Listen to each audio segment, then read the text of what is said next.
Two families living only miles apart. What's your favorite flavor out of all of this? Swedish fish.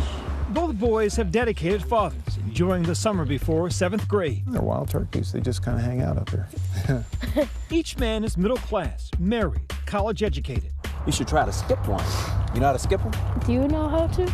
But when it comes to the issue of race, these fathers and sons live in very different worlds. How often do you think about being black? Every day. How often do you think about being white?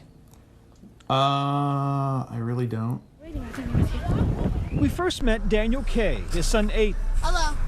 Solomon Jones and Solomon Jr. in December 2014. If you get stopped by the police, even if you feel like they stopped you for no reason, just be polite. Just get out of the situation so you can come home.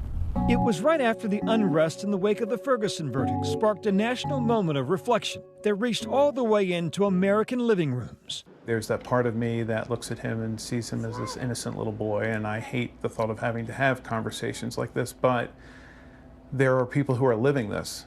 A year and a half has passed since that conversation.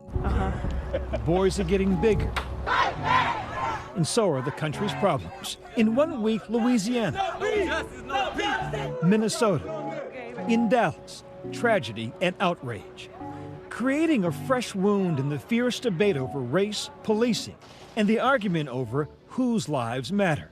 I know that Americans are struggling right now with what we've witnessed over the past week. For parents like Daniel and Solomon, the question, how much of this hurt do you expose your child to? I haven't seen the videos, but I mean, I've definitely heard about the shootings. Did you see the video of the man who died in Louisiana? Yes. The man who died in Minnesota? Yes. How did that hit you? Pretty hard. It was like, I guess, sad to think about. Like, what if that happened to my dad? 11-year-old Solomon Jr., serious child, a good student. But his father worries there could be a moment when that won't matter. For some folk, they'll say, oh, you're scaring the boy. You are making him paranoid. Mm-hmm. You say what? I say I'm making him prepared.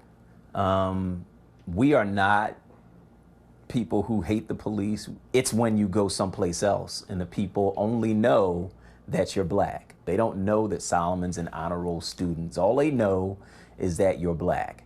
And so I want my son to be prepared for that fact. Listen for the differences in word association. Hoodie. Hoodie. I don't know. Go grab the hoodie sort of a thing. Like, I don't think of it as being a negative connotation. No. Hoodie. I think about Trayvon Martin.